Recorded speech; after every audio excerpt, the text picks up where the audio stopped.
Good afternoon. I'm Richard Burke, President and Senior Executive Consultant for Catholic School Management.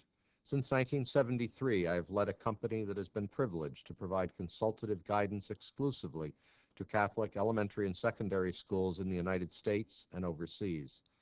We have had a remarkably successful track record in keeping Catholic schools open and viable against the trend of significant closings.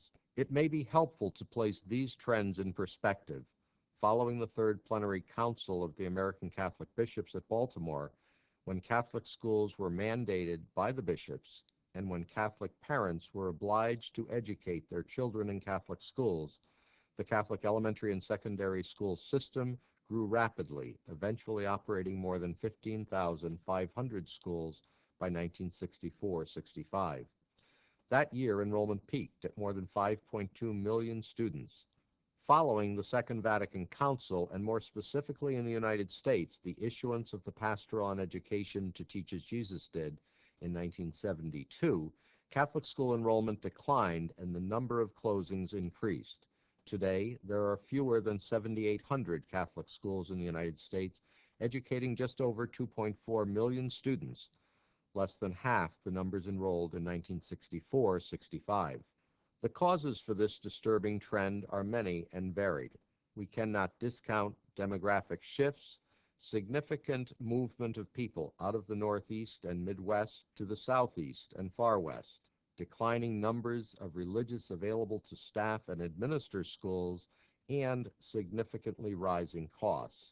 However, the failure of diocesan administrators, both superintendents and bishops, to recognize the need to effectively market these schools for image, enrollment, and financial resources when their existence and enrollment were no longer mandated, played a very significant role in the overall decline. Indeed, the financial viability of Catholic schools throughout the country is tenuous at best. Average Catholic school endowments on a per-pupil basis are well under $3,000, and even the most well-endowed Catholic secondary schools average under $100,000 per pupil in endowment principal. By contrast, private independent schools typically hold endowments in excess of $100,000 per pupil, while several of the old-line private independent schools boast endowments approaching $250,000 per pupil. Financial viability can only be obtained and assured if the systematic and structural issues are addressed in a competent manner. The research shows very clearly that the teaching-learning process in Catholic schools is sound and effective. Students across all demographic profiles appear to show significant academic achievements in Catholic schools at all grade levels. What then are the structural and systemic issues which need to be addressed if Catholic schools are to both survive and flourish? The lessons learned here can, I believe, be applied to the diocesan church and to parishes as well. Within the Catholic schools, at least the following are needed in order to ensure financial viability. First, a clear and relevant statement of mission. Secondly, a restructuring of the ownership governance model to empower board members.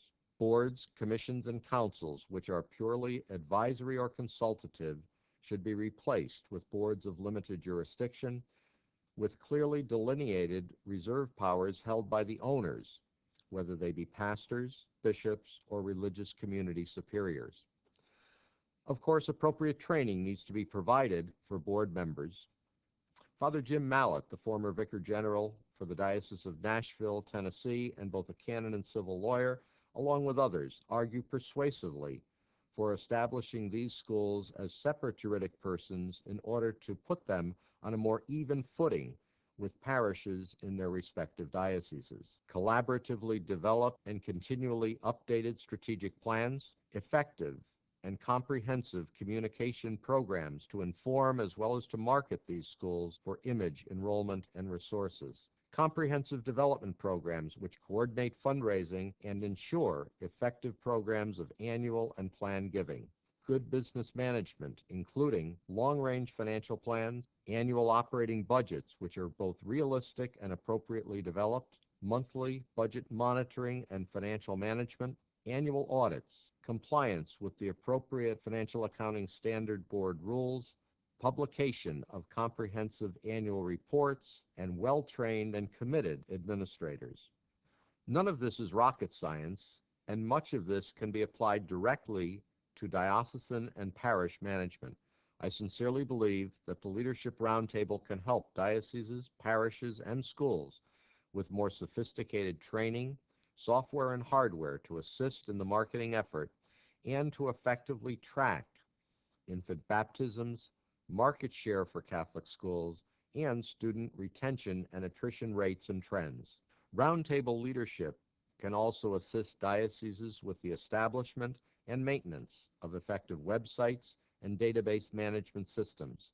Perhaps most importantly, the Roundtable members can assist in the development of long-range financial plans, appropriate budgeting processes, resources, and timelines. Training will need to be provided for parishioners in understanding financial reports. Dioceses and parishes will need assistance in preparing and publishing comprehensive annual reports based upon annual audits. There is much work to be done without addressing the very controversial issues of church teaching. I encourage your efforts and I encourage collaboration with the Center for the Study of Church Management at Villanova University and the presidential initiative now underway at the University of Notre Dame. Together, we can make a difference in the church into which we were baptized as children and have chosen freely to embrace as adults. I wish you much success in your efforts.